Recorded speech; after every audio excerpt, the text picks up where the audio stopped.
నిరుపేద వర్గాల ఉపాధి నిమిత్తం ఏ విధంగానైతే వ్యవసాయ రంగంపై ఆధారపడి దొరుకుతుందో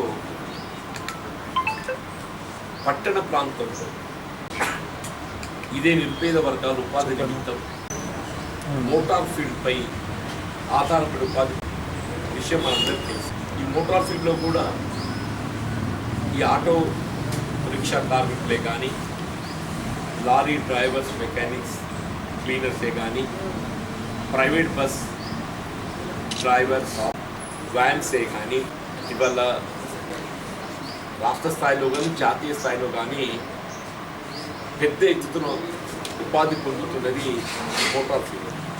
ఇవాళ కేంద్ర రాష్ట్ర ప్రభుత్వాలు ఏదైతుందో ఎంతవరకు ఒక ఆదాయ మార్గంగానే పరిగణిస్తున్నారు తప్ప దాన్ని నిరుపేద వర్గాలకు ఉపాధి కల్పిస్తున్నటువంటి రంగంగా మాత్రం ఏదైతుందో ప్రోత్సాహకాలు అందింపు చేయడానికి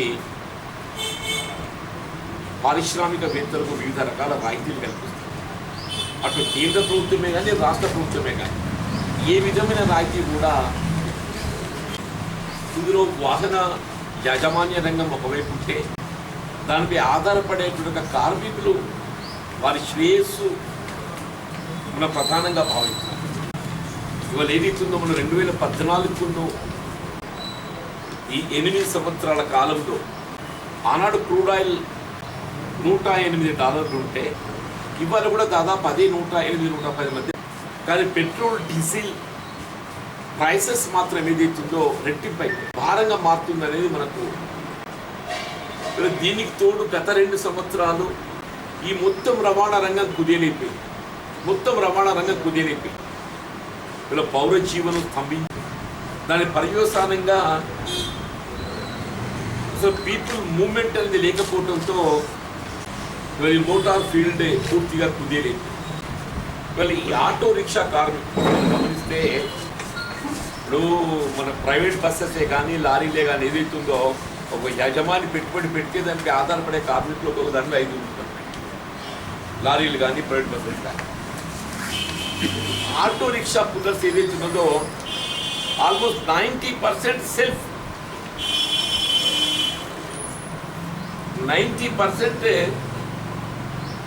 సెల్ఫ్ ఎంప్లాయ్మెంట్. దాని యజమాని ఆటో డ్రైవర్గా పనిచేస్తాడు. అంటే ఈ పెట్రోల్, డీజిల్ ప్రైస్ హైక్ భారం ఏదైతుందో ఆటో రిక్షా పుల్లర్పై ప్రత్యక్షంగా భారం పడుతుంది. తెలంగాణ రాష్ట్ర ఏర్పాటుతో ఏదైతుందో మనకు ఆనాడు రోడ్ ట్యాక్స్ మినహాయింపు కల్పించడం జరుగుతుందని చెప్పి పేర్కొన్న విషయం తెలిసింది. అంటే ఈ రోడ్ ట్యాక్స్ ఎగ్జంప్షన్తో మనకు వచ్చేది $400 ఎగ్జంప్షన్ వస్తుంది. దాని ప్రతిగా ఇవాళ పడే భారం మన ఇన్సూరెన్స్ ఏదైతుందో ఒక ఆటో రిక్షా ఇన్సూరెన్స్ $3,000 ఉన్నది $9,000. మన $3,000 ఉన్న auto rickshaw insurance 9 on par with auto rickshaw. మీకు లారీ యజమాన్యానికి కానీ, ప్రైవేట్ బస్ యజమాన్యాలకు కానీ అదే ప్రపోర్షనేట్గా అక్కడ. ఇప్పుడు ఆశ్చర్యకరమైన విషయం ఏంటంటే గత 2 సంవత్సరాలు కోవిడ్ నేపథ్యంలో ఈ మొత్తం ఈ ఆటో మూమెంట్ పూర్తిగా స్తంభించిపోయింది.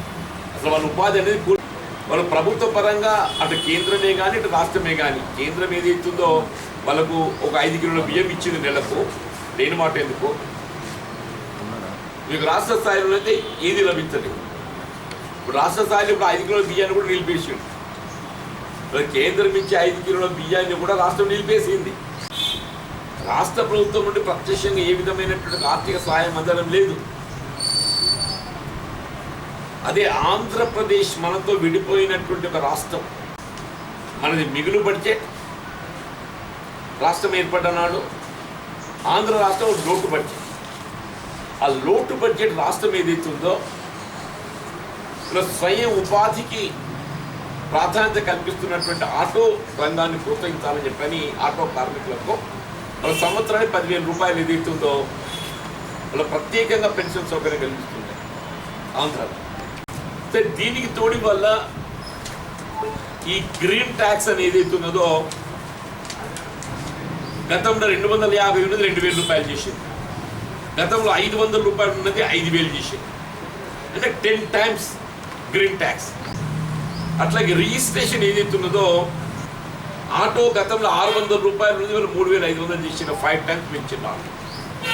600 రూపాయల నుండి 3500 చేసి ఇక సిమిలర్ టు దట్ అన్ని కూడా పెంచిండు ఇక ఈసారి 1st April 2022కి వెళ్ళి ఈ ఫిట్నెస్ ఏదైతే చేయడం జరగలేదో వెహికల్ ఫిట్నెస్ నెలకు 50 రూపాయలు పెనాల్టీ, సారీ రోజుకు 50 రూపాయలే. ఇది అరబోని వడ్డీ ఉంటుంది చూడే, అరబోల వడ్డీ అంటారే, ఈడ మన కుంచెరగల్లో అంటారు అంటే కుంచెరగల్లో ఉంటుంది తెలుసు కదా సార్ మీకు. ఆ ప్రభుత్వాలు అట్లా అయిపోయింది, ఇవాళ కుంచెరగల్లో లెక్క అయిపోయింది. రోజు 50 రూపాయలు అయింది. రోజు 50 రూపాయలు అంటే నెలకి ఎంత అవుతుంది? 50 × 30 1500 రూపాయలు. సంవత్సరానికి ఎంత అయితే 1500 × 12 18,000. ఇదేం ట్యాక్స్ అయింది?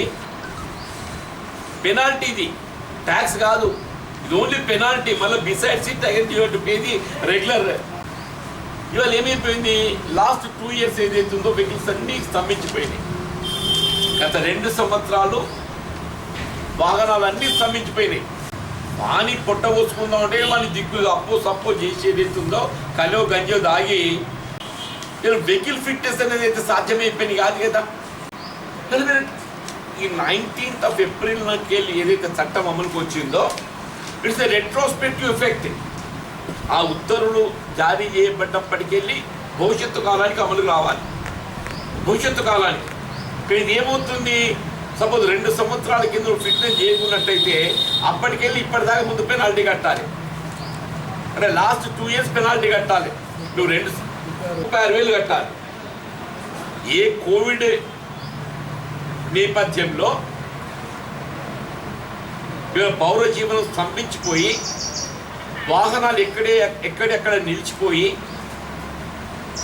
స్వయంగా కార్మికులే ఉపాధి పొందలేనిక అప్పో చేసి పొట్ట గడుపుకుంటే ఇలా వాహన ఫిట్నెస్కి ఏదైతే ఉందో నువ్వు ఇన్ టైం చేయలేదు కాబట్టి అని అప్పటికెళ్ళి ఇప్పటిదాకా పెనాల్టీ కట్టాలని అంటే ఇలా 36,000 రూపాయలకు వస్తుంది 2 సంవత్సరాలు. మరి ఏం చట్టము ఏంటి మాకైతే అర్థమే కావటం లేదు. కేంద్రం రూపొందించింది, మరి రాష్ట్ర ప్రభుత్వం ఏం చేయండి? నీ బాధ్యత లేదా? నువ్వేమైనా పన్ను వస్తే నేను పంచుకుంటా అని చెప్పంటావు వాటా.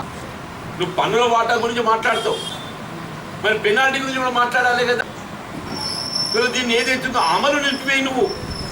ఇప్పుడు అమలు చేసే బాధ్యత నీ మీద ఉంది. వల్ల దీని ఇంప్లిమెంటేషన్ అథారిటీ ఏదైతుందో state government. Implementation authority state government. ఇవాళ ఆటో కార్మికులు ఏదైతుందో ఈ పెనాల్టీ ఏదైతుందో చెల్లించేటువంటి యొక్క పరిస్థితి లేదు.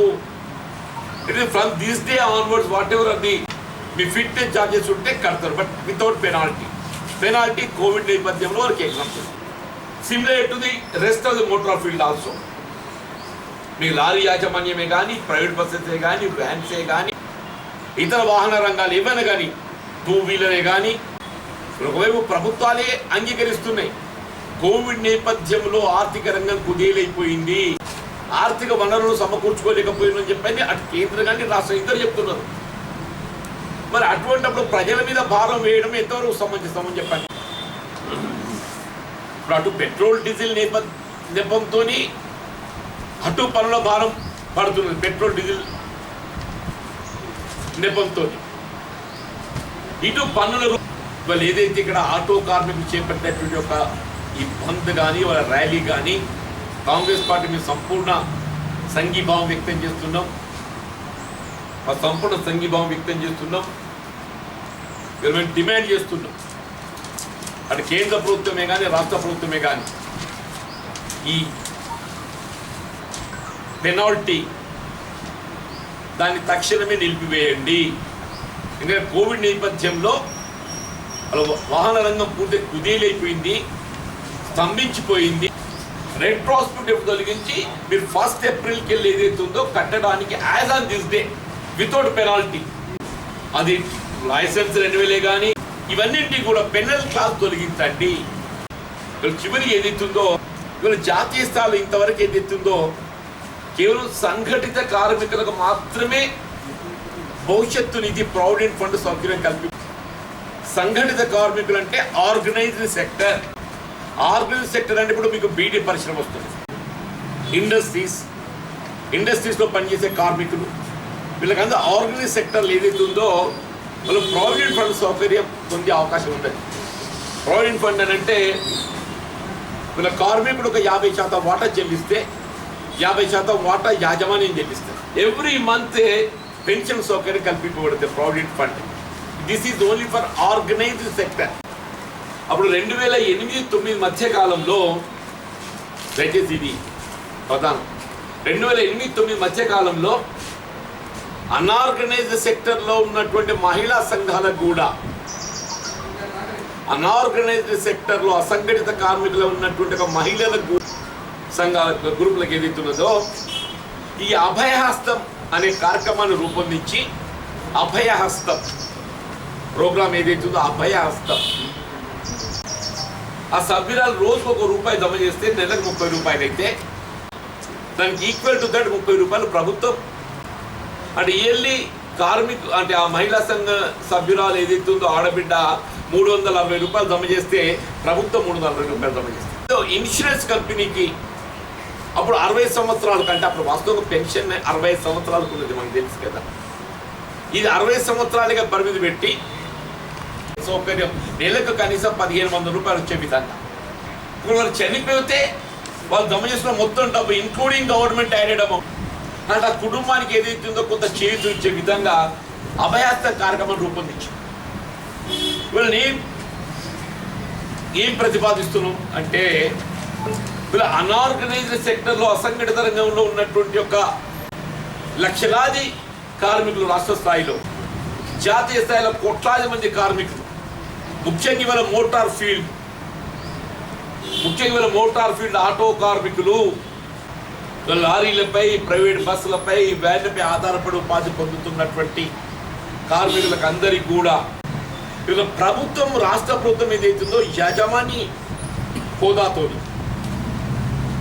రాష్ట్ర ప్రభుత్వం మేనేజ్మెంట్ రెస్పాన్సిబిలిటీతో అక్కడ అభయహస్తం ఏదైతుందో ఏ విధంగా మహిళా సంఘాలకు రాష్ట్ర ప్రభుత్వం యజమాని హోదా బాధ్యత నిర్వర్తించిందో, ఈడ కూడా రాష్ట్ర ప్రభుత్వము మేనేజ్మెంట్ రెస్పాన్సిబిలిటీ యాజమాన్యపు హోదాతో కార్మికులకు అందరికీ కూడా భవిష్యత్తు నిధి ఒక అభయహస్తం అనే కార్యక్రమాన్ని రూపొందించి, నీకు on attaining their retirement age 60 years, on attaining their retirement age 60 years నీ ఆసరా పెన్షన్కు సంబంధం లేకుండా,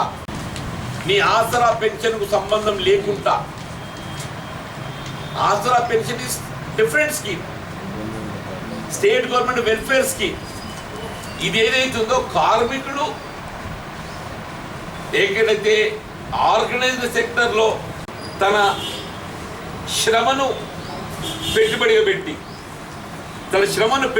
పెట్టి రిటైర్మెంట్ ఏదైతుందో ఏ విధంగా ప్రభుత్వ ఉద్యోగస్తులకు ఒక రక్షణ లభిస్తుందో, మోటార్ ఫీల్డ్ పై ఆధారపడ్డ కార్మికులకు అందరికీ కూడా, ఆటో కార్మికులకు ప్రాధాన్యతతో చెప్పంటున్నాను, ఈ పెన్షన్ సౌకర్యం అభయహస్తాన్ని రూపొందించి మరి కనీసం ₹5,000 తక్కువ కాకుండా అమలు చేయాలని చెప్పి డిమాండ్ చేస్తుంది. ఇది మొన్న మేము చింతన్ శిబిర్లో డిస్కస్ చేస్తాం. వ్యవసాయ రంగాన్ని ఏదైతుందో జాతీయ గ్రామీణ ఉపాధి హామీ పథకంలో ఉపాధి పొందుతున్నటువంటి కార్మికులకు ఏదైతుందో ఈ విధమైనటువంటి పెన్షన్ సౌకర్యం కల్పించాలని చెప్పని నేను చర్చలు ఎవరైతే ఇవాళ మొత్తం మోటార్ ఫీల్డ్ అందరికీ కూడా ఈ పెన్షన్ సౌకర్యం కల్పింపచేయాలి. ఈ పెనల్ క్లాజ్ ఏదైతుందో రెట్రాస్పెక్టివ్ ఎఫెక్ట్ తొలగించాలి. ఇలా వెహికల్ రిజిస్ట్రేషన్ ఏదైతున్నదో ఇలా గ్రీన్ ట్యాక్సే కానీ ఇది ప్రభుత్వం చేపట్టవలసిన కార్యక్రమం. మీరు పారిశ్రామికవేత్తలపై ఈ పన్ను వేస్తున్నారు, పారిశ్రామికవేత్తలపై, కార్మికులపై వేయడం అంటే ఇది దయచేసి అది తొలగించాలని చెప్పి డిమాండ్ చేస్తున్నాం. ఏ విధంగా ఉమ్మడి రాష్ట్రంలో వాళ్ళు ఆటో కార్మికులకు ₹10,000 ఆర్థిక సహాయం అందిస్తున్నారో మన రాష్ట్రంలో కూడా అంతకు తక్కువ కాకుండా ఆటో కార్మికులకు ఆర్థిక సహాయం అందించేయాలి. వీళ్ళ పట్టణాలలో మోటార్ ఫీల్డ్పై ఆధారపడి ఉపాధి పొందుతున్నటువంటి కార్మికులకు అందరికీ ప్రాధాన్యతతో గృహ కల్పించాలి. మోటార్ ఫీల్డ్పై ఆధారపడి ఉపాధి పొందుతున్నటువంటి వాళ్ళ ఆటో కార్మికులే కానీ, లారీ కార్మికులే కానీ, ప్రైవేట్ బస్సు కార్మికులే కానీ, వ్యానే కానీ, మోటార్ వీల్పై ఆధారపడి ఉపాధి పొందుతున్న కార్మికులకు అందరికీ కూడా ప్రాధాన్యతతోని గృహ వసతి సౌకర్యం కల్పింప చేయటం ఇది రాష్ట్ర ప్రభుత్వ బాధ్యతగా భావించాలి.